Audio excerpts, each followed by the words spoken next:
speaker tonight. Our speaker tonight is someone that was my leader growing up. He was our future leader for my generation.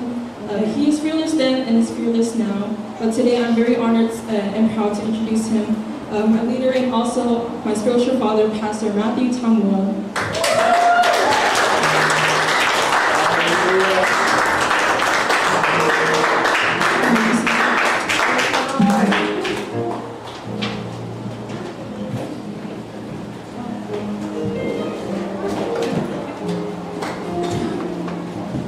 It's okay, I'm going to come down here and just be closer to you guys.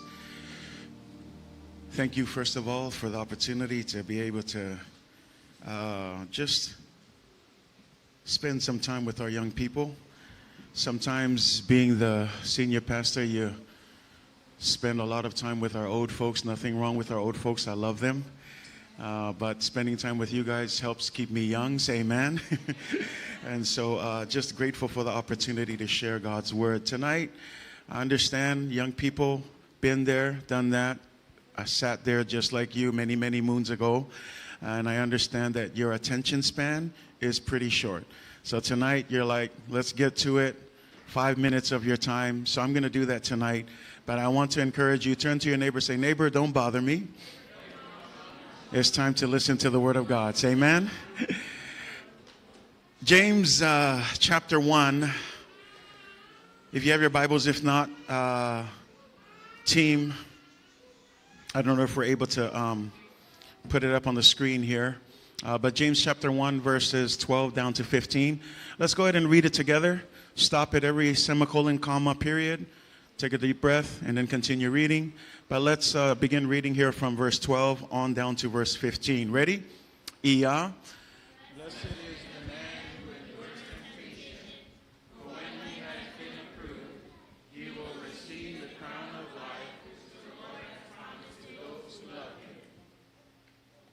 Let no one say when he is tempted, I am tempted by God. For God cannot be tempted by evil, nor does he himself tempt anyone. But each one is tempted when he is drawn away by his own desires and enticed.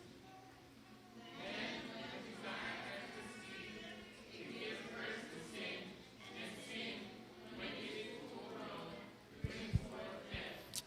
Amen. Today I want to speak to you of a simple message. Just give me 5 minutes of your time. It's entitled, Living for the Lord in Times of Temptation. Living for the Lord in times of temptation. Now, let's just quickly talk about temptation. Anybody know what temptation is?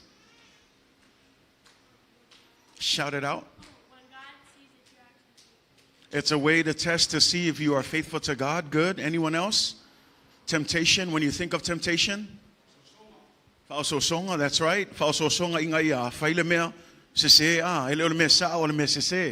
Falso songa, temptation oftentimes can be what? Trying to lead you to do something that you shouldn't do. Temptation often is not a good sense. There's trials and testings, right?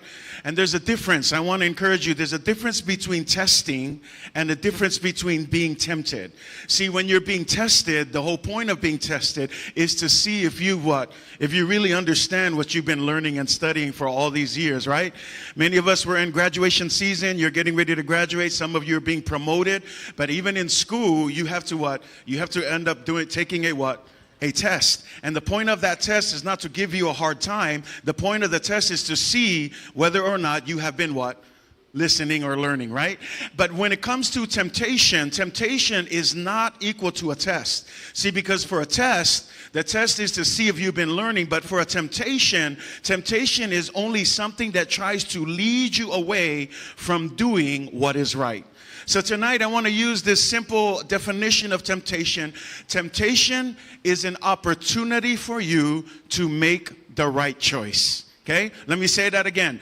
Temptation is an opportunity, meaning what? You get a choice. It's an opportunity for you to what? To make the right choice. Because if there's a right choice, there's also what? The wrong choice. And so in temptation, temptation in and of itself is not sin. Does that make sense? When you are being tempted, it's not necessarily sin. But when you're being tempted, what is it doing? It's trying to get you to what? To sin. But in the process of being tempted, you're not sinning yet.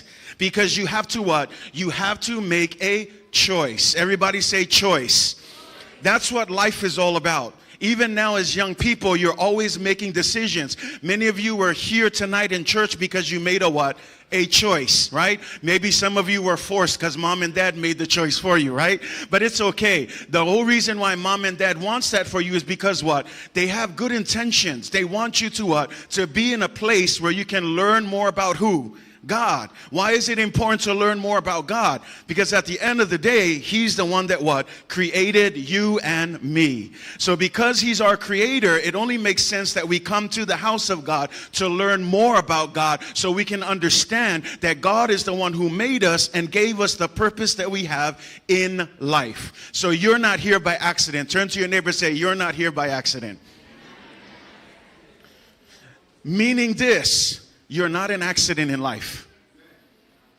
God knew that you would be here on this day. You would be on earth at this time and this season. In 2023, you would be here at Midway Samoan Assembly of God. He knew all of that before time. Why? Because the Bible says in Ephesians chapter 2, verse 10, you are His masterpiece. Say masterpiece.